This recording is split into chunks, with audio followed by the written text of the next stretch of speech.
தற்பெருமை தம்பட்டம். ஒரு பணக்காரர் வீட்டில் திருமணம் நடைபெற்றது. திருமணத்திற்கு பிறகு அறுசுவை விருந்து ஒன்று நடைபெற்று.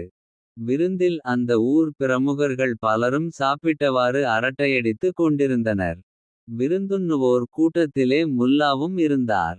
பிரமுகர்கள் ஒவ்வொருவரும் பொய்யும் புனை சுருட்டுமான சிகளை தங்களுக்கு ஆதாரமாக கூறி தாங்கள் ஏதோ பெரிய சாகசக்காரர்கள் என்பது போல் தற்பெருமை பேசிக் கொண்டிருந்தனர்.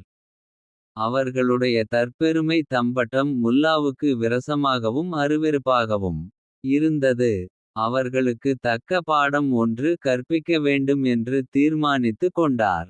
உடனே அவர் அங்கிருந்த பிரமுகர்களை நோக்கி, உங்களுக்கு நான் செய்த வீர சாகசம் ஒன்றைச் சொல்லட்டுமா என்று கேட்டார். முல்லாவினால் கூட வீரசாகசங்கள் செய்ய முடியுமா என்று கூறி கலகலவென ஏளனமாகச் சிரித்த பிரமுகர்கள்.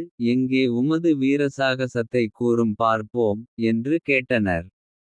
ஒரு தடவை ஒரு நடுக்காட்டில் 10-15 கொள்ளைக்காரர்களை என் விருப்பம் போல் ஆட்டி படைத்தேன். நான் செல்லுமிடங்களுக்கெல்லாம் அவர்கள் நாய்களைப் போல என்னை பின்தொடர்ந்து ஓடிவந்தார்கள் என்றார் முல்லா. அப்படியா? இது உண்மையிலேயே பெரிய விஷயந்தான். உம்பின்னால் அவர்கள் ஓடி வருவதற்கு அப்படி என்ன மந்திர மாயம் செய்தீர் என்று பிரமுகர்கள் வியப்போடு வினவினர். அது அப்படியொன்றும் பெரிய விஷயம் அல்ல. நான் அவர்களை கண்டதும் பயந்து ஓடினேன். அவர்கள் என்னை பிடிப்பதற்காக துரத்திக் கொண்டு வந்தார்கள் என்றார் முல்லா. 10 காசு. ஒருநாள் இரவு நேரத்தில் முட்டாள்களும் கோழைகளுமான 10 பேர் கரைபுரண்டு ஓடும் ஓர் ஆற்றின் ஒரு கரையிலே குழப்பத்தோடு நின்று கொண்டிருந்தனர். அந்த பக்கம் வந்த முல்லா, என்ன சமாச்சாரம், ஏன் தயக்கத்தோடு நிற்கிறீர்கள் என வினவினார். ஆற்று நீரில் இறங்கி அக்கரைக்குச் செல்ல பயமாக இருக்கிறது. எங்களை கையை பிடித்து அழைத்துச் சென்று அக்கரையில் விடுகிறீர்களா என்று முட்டாள்கள் கேட்டார்கள். உங்கள் விருப்பத்தை நிறைவேற்றினால் என்ன கொடுப்பீர்கள் என்று முல்லா கேட்டார். ஆளுக்கு 10 காசு கொடுக்கிறோம் என்றனர் முட்டாள்கள். முல்லா அவர்களை ஒவ்வொருவராக கையை பிடித்து அழைத்துச் சென்று அக்கரையில் விட்டு கொண்டிருந்தார். கடைசி மனிதனை அவர் கையை பிடித்து அழைத்து கொண்டு ஆற்று நீரில் இறங்கினார். பாதி தூரம் சென்று கொண்டிருந்த சமயம் திடீரென வெள்ளம் அதிகமாக பெருக்கெடுத்து விட்டது. முல்லா கையை பிடித்து அழைத்து வந்த முட்டாள் வெள்ளத்தில் அடித்துச் செல்லப்பட்டான்.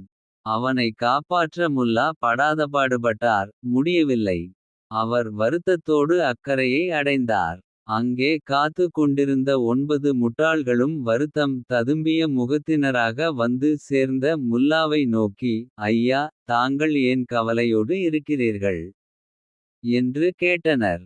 உங்களிடமிருந்து எனக்கு வரவேண்டிய வருமானத்தில் 10 காசு குறைந்துவிட்டதே என்பதை எண்ணித்தான் வருந்துகிறேன் என்றார்.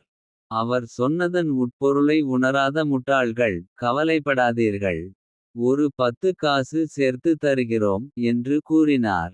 அவர்களுடைய முட்டாள்தனத்தை எண்ணி முல்லா மனத்திற்குள் மிகவும் வேதனைப்பட்டார்.